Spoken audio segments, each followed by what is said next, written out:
Selamat sore Bapak dosen dan teman-teman. Perkenalkan kami dari kelompok 7 yang beranggotakan Yuneng Azza Apriani dengan NPM 2003-25788, Bonaventura Kaisar dengan NPM 2003-25643, Rosalina Rezi Kose dengan NPM 2003-25828, saya sendiri Nugra Nanap Telis Manjutak dengan NPM 2003-25421.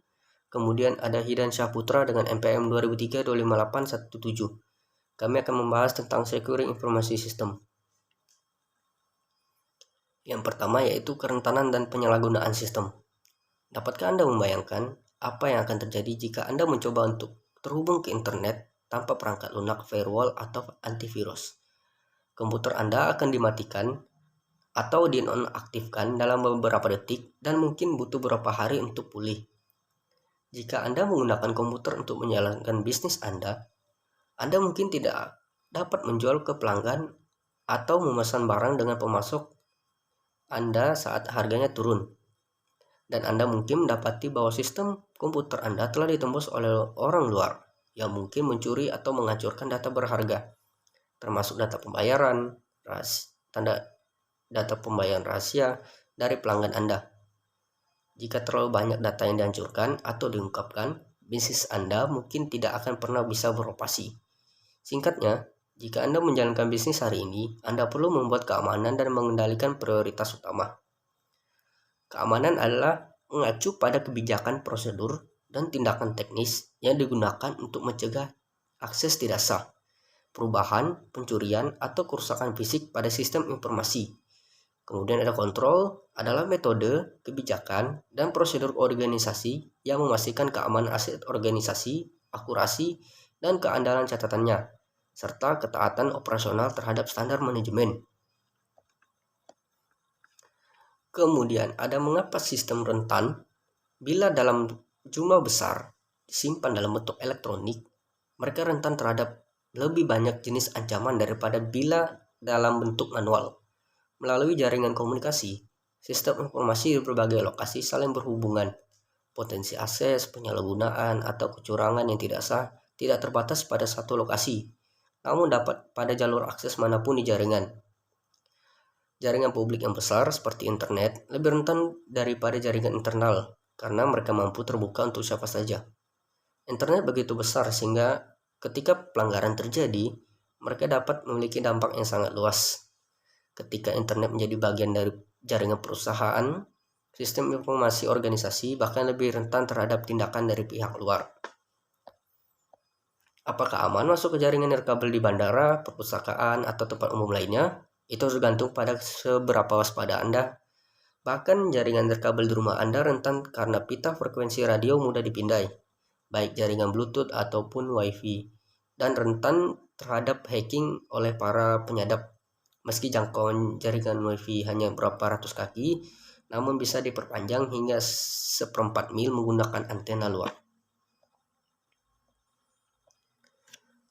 Kemudian ada malicious software, virus, worms, trojan horse, dan spyware.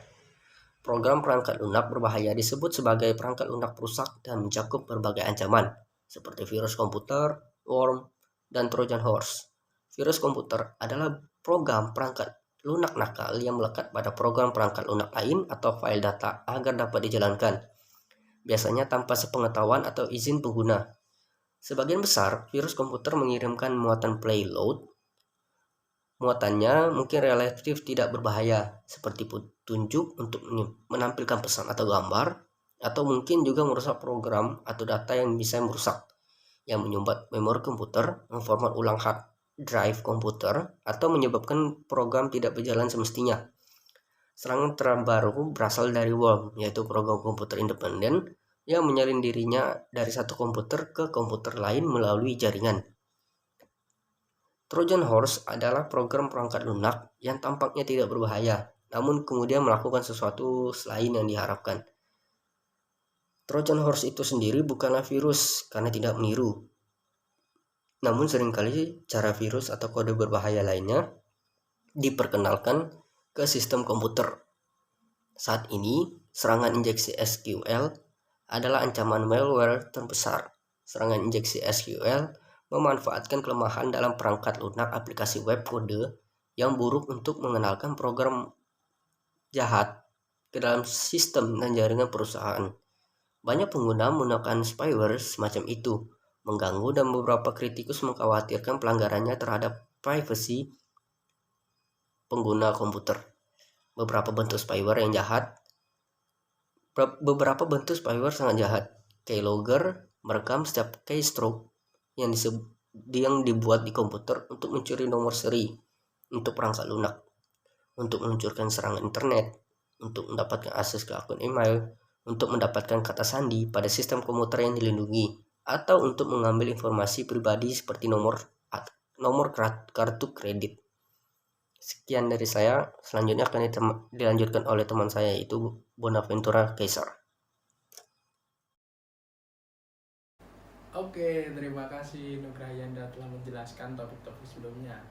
Lalu di topik hacker dan kejahatan komputer kali ini saya akan menjelaskan apa itu definisi hacker dan juga beberapa kejahatan pada komputer lainnya. Kita mulai dari hacker. Untuk memahami hacker lebih jelasnya dan beberapa perintilan-perintilan yang membedakan hacker dan cracker, mohon lihat video ini sebentar ya. Hacker sama cracker, apa bedanya?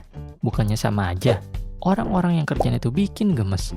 Kayak ngejebol password wifi, bikin virus, ngejebol akun bank, sampai hal yang nyermin kayak ngeretas sosmed mantan. Tapi tahu nggak sih sebenarnya tuh hacker sama cracker itu beda? Mau tahu apa bedanya? Yuk kita bahas.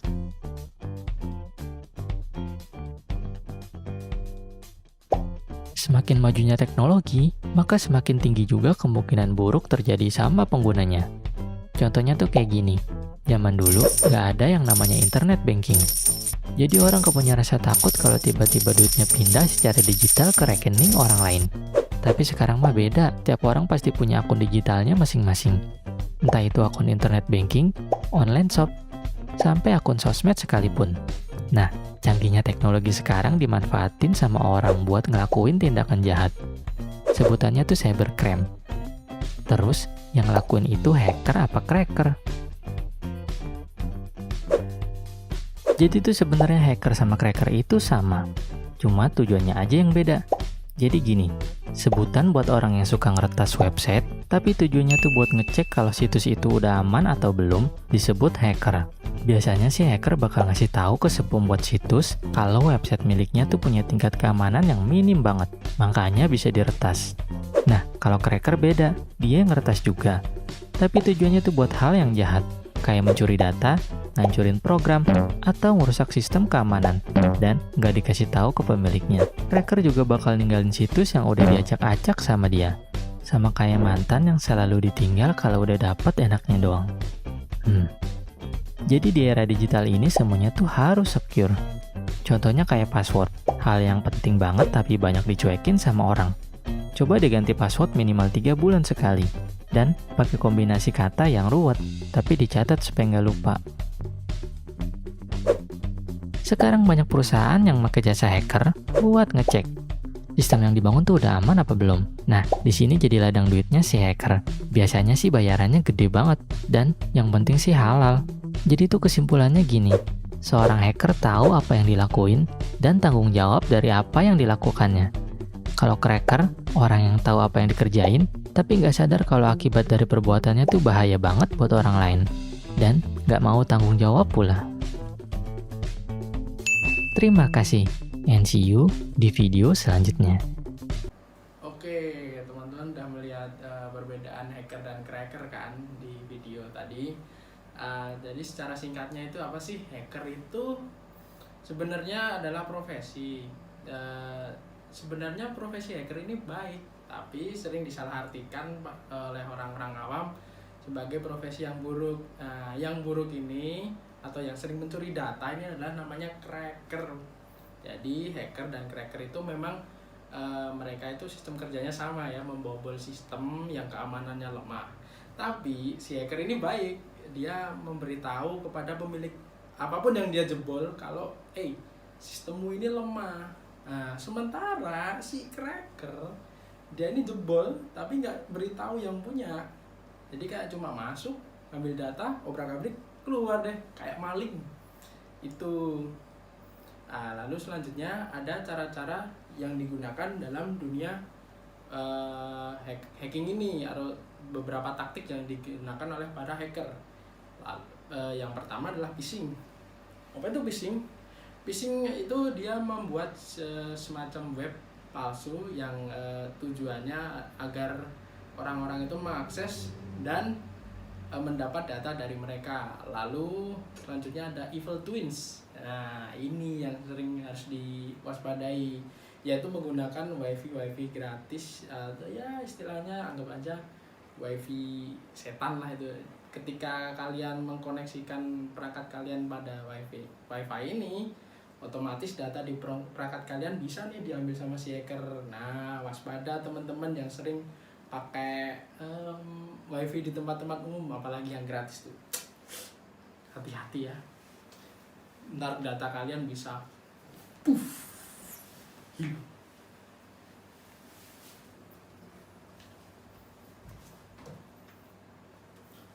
Mana sih masnya tadi? Kayaknya belum selesai jelasinnya. Mas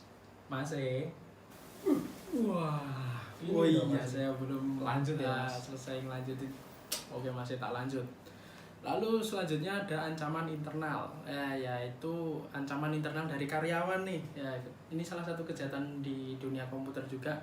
Ya, ini karyawan yang memiliki akses terhadap informasi istimewa yang ada di server. Nah, ini bahaya ini, apalagi kalau karyawannya bagus ya. Kalau ternyata dia adalah mata-mata dari perusahaan lain, bisa berapa ini? Nah, kan dia udah dapat akses, dapat ya semacam password. Nah, dia bisa masuk ke dalam keamanan internal dan keluar tanpa meninggalkan jejak. Kenapa? Ya karena punya akses. Lalu selanjutnya ada software vulnerability, yaitu atau ya sebut aja bug lah pada software. Ya secanggih-canggihnya software itu kan pasti ada bug. Nah, cacat-cacat pada bug ini bisa ya berakibat bahaya juga pada perangkat-perangkat yang terpasangi oleh software ini. Ya tahulah bug kalau misalnya bugnya enteng-enteng mah nggak apa-apa, kalau bugnya tiba-tiba ngapus data kan ya berabe ya, bisa apalagi kalau nggak di backup bisa pusing nanti. Oke, selanjutnya akan dilanjutkan oleh teman saya. Baik, selanjutnya akan dilanjutkan oleh saya, Yuning Azra Priani, yaitu terkait dengan nilai bisnis pada keamanan dan juga kontrol. Jadi, banyak perusahaan yang enggan membebani keamanan mereka karena tidak terkait langsung dengan pendapatan penjualan. Namun, melindungi sistem informasi ini sangat penting bagi operasi bisnis yang layak mendapatkan prioritas kedua. Keamanan dan juga pengendalian yang tidak memadai ini dapat menyebabkan pertanggungjawaban hukum yang serius. Bisnis harus melindungi tidak hanya aset informasi mereka sendiri, tetapi juga pelanggan, karyawan, dan juga mitra bisnisnya. Selanjutnya yaitu persyaratan hukum dan regulasi untuk pengelolaan catatan elektronik.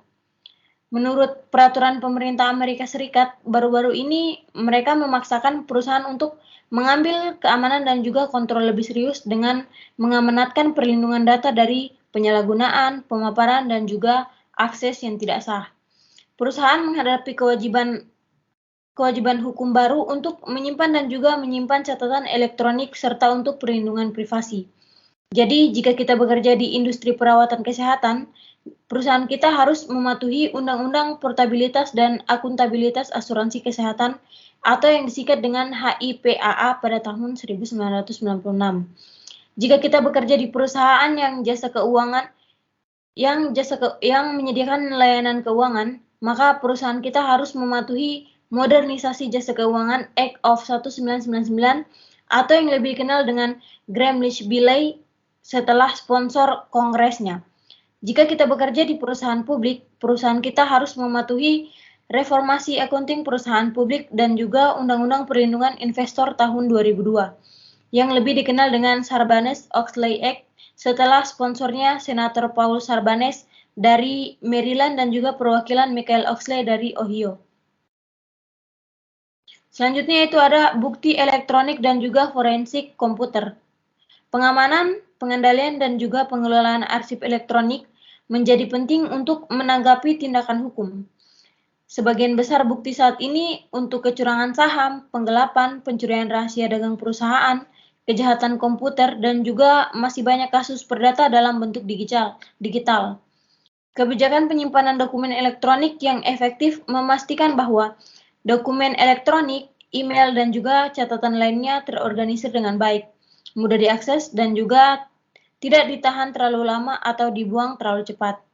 Ini juga mencerminkan kesadaran bagaimana melestarikan bukti potensial untuk forensik komputer. Jadi forensik komputer ini sendiri itu adalah pengumpulan, pemeriksaan, autentikasi, pelestarian, dan analisis data yang tersimpan atau diambil dari media penyimpanan komputer yang sedemikian rupa sehingga informasi tersebut dapat digunakan sebagai bukti di pengadilan.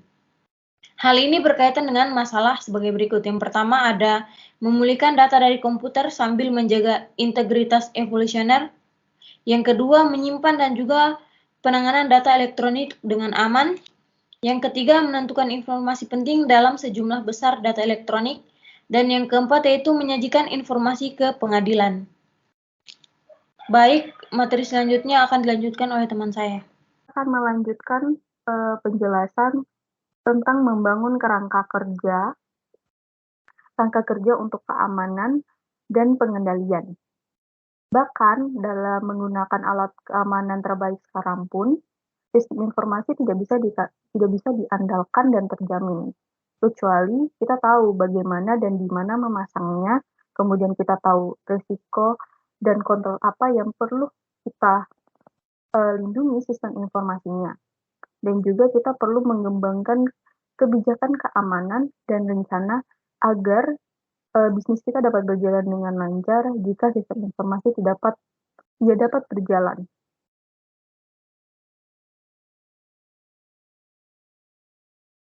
Selanjutnya, pengendalian sistem informasi. Kontrol sistem informasi bersifat manual dan otomatis, dan terdiri dari kontrol umum dan kontrol aplikasi.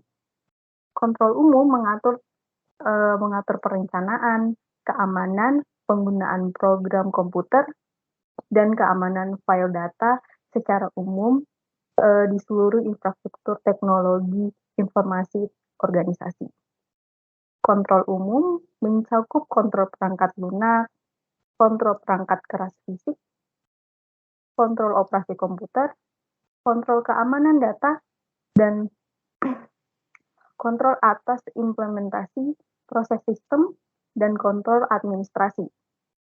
Sedangkan kontrol aplikasi adalah kontrol khusus yang unik untuk setiap aplikasi terkomputerisasi seperti pemrosesan gaji atau pemrosesan pesanan. Kontrol aplikasi dapat diklasifikasi sebagai kontrol input, kontrol pemrosesan, dan kontrol output. Kontrol input memeriksa data untuk akurasi dan kelengkapan saat memasuki sistem. Kontrol pemrosesan menentukan bahwa data sudah lengkap dan akurat selama pemuktahiran. Selanjutnya adalah kontrol output. Ini memastikan bahwa hasil pengolahan komputer akurat, lengkap, dan dapat terdistribusi dengan baik.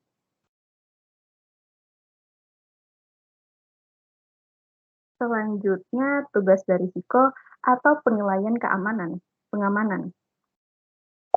Sebelumnya, kita perlu tahu sumber daya untuk pengendalian sistem keamanan dan informasi.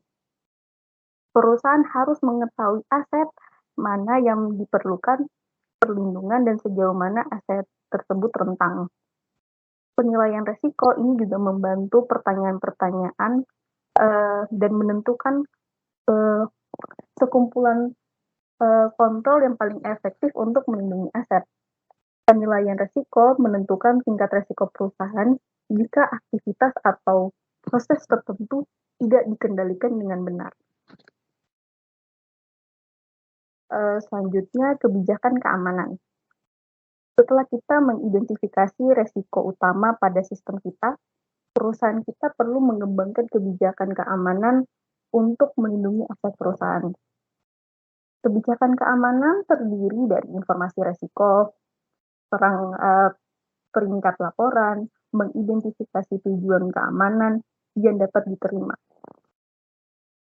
dan mengidentifikasi mekanisme untuk mencapai tujuan ini.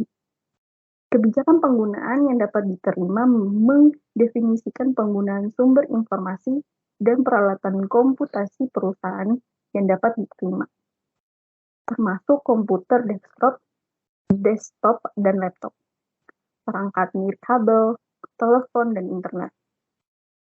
Kebijakan keamanan juga mencakup ketentuan pengelolaan identitas. Manajemen identitas terdiri dari proses bisnis dan perangkat lunak untuk mengidentifikasi pengguna sistem yang valid dan mengendalikan akses mereka terhadap sumber daya sistem.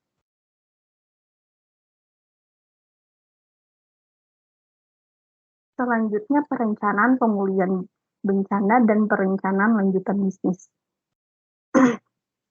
Jika dalam menjalankan bisnis, kita perlu merencanakan acara seperti pemadaman listrik, banjir, gempa bumi, atau serangan teroris jika akan menjaga sistem informasi agar bisnis kita dapat tetap beroperasi. Perencanaan pemulihan bencana juga merencanakan pemulihan layanan komputasi dan komunikasi setelah mereka terganggu. Perencanaan lanjutan bisnis memfokuskan bagaimana perusahaan dapat memulihkan operasi bisnis setelah terjadinya bencana. Rencana ini bersinambungan bisnis untuk mengidentifikasi proses bisnis yang penting dan menentukan rencana tindakan untuk menangani fungsi mission kritikal jika sistem turun. Selanjutnya, peran audit MIS. Nah, kemudian kita perlu nih untuk mengetahui audit MIS, yaitu dengan memeriksa lingkungan keamanan keseluruhan perusahaan serta kontrol untuk mengatur sistem informasi perseorangan, di mana auditor harus melacak arus, contohnya transaksi melalui sistem atau melakukan pengujian dengan menggunakan dan jika perangkat sesuai dengan sistem audit kita. Audit emisi juga dapat memeriksa kualitas data. Audit keamanan meninjau tentang teknologi, produser, dokumen, pelatihan, dan personil. Audit menyeluruh bahkan akan mensimulasikan serangan atau bencana untuk menguji respon teknologi, sistem informasi, dan pelaku bisnis. Daftar A di audit akan memberi peringkat setiap kelemahan kontrol dan memperkirakan probabilitas kemunculannya. Ini kemudian menilai dampak finansial dan organisasi dari setiap ancaman.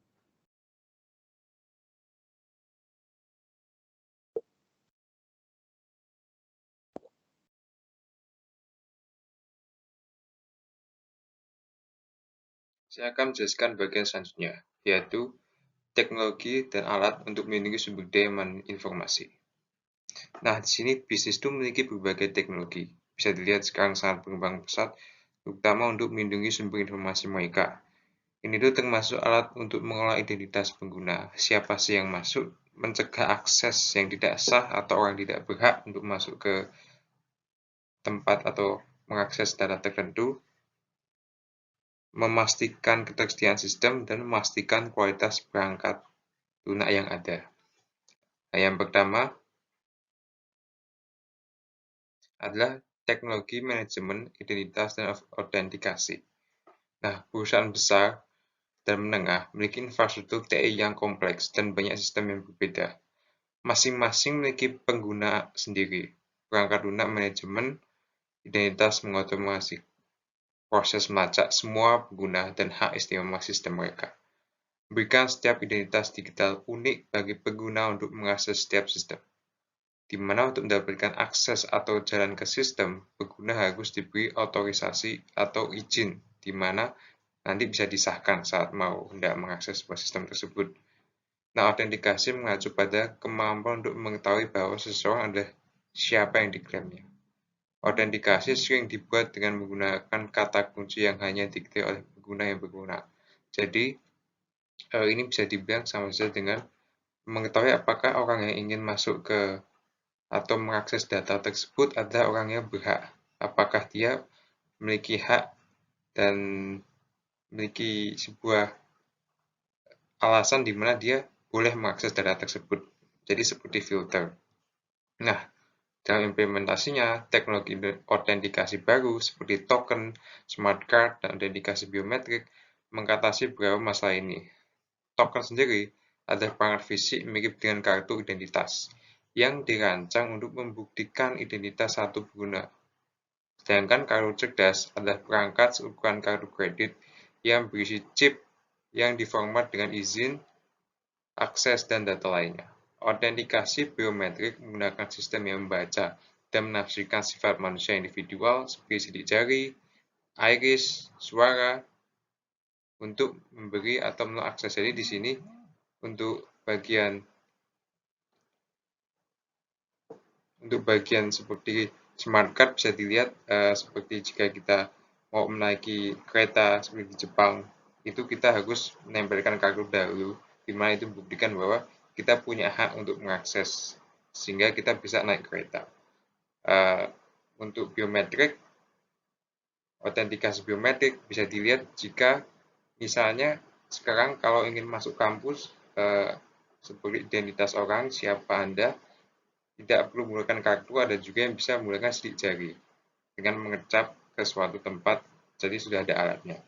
Nah, bagian selanjutnya, setelah manajemen identitas dan autentikasi, ada perangkat lunak antivirus.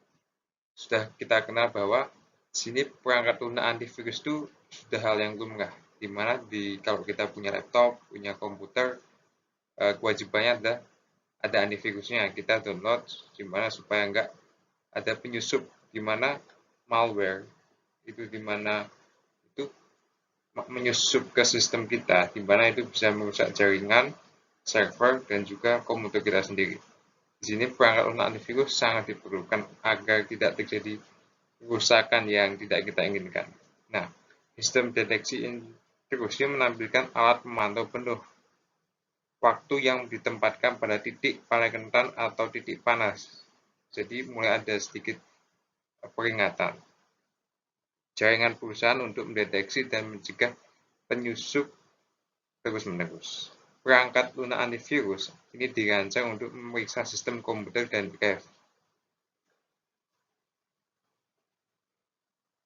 Jadi seperti mengawasi lalu lintas, jadi siapa yang masuk, siapa yang keluar, itu oleh perangkat antivirus ini dilacak supaya tidak ada penyusup. Bisa dilihat kalau biasanya dipakai ada McAfee, SmartDAV, dan berbagai perangkat lunak antivirus lainnya, di mana itu melindungi kita dari kerusakan yang tidak kita inginkan. Yang ketiga ada jaringan wireless securing. Di sini terlepas dari kekurangannya, WiFi memberikan sedikit margin keamanan jika pengguna WiFi ingat untuk mengaktifkannya. Jadi jika kita pakai WiFi, itu juga ada risiko bahwa ada hacker yang bisa masuk.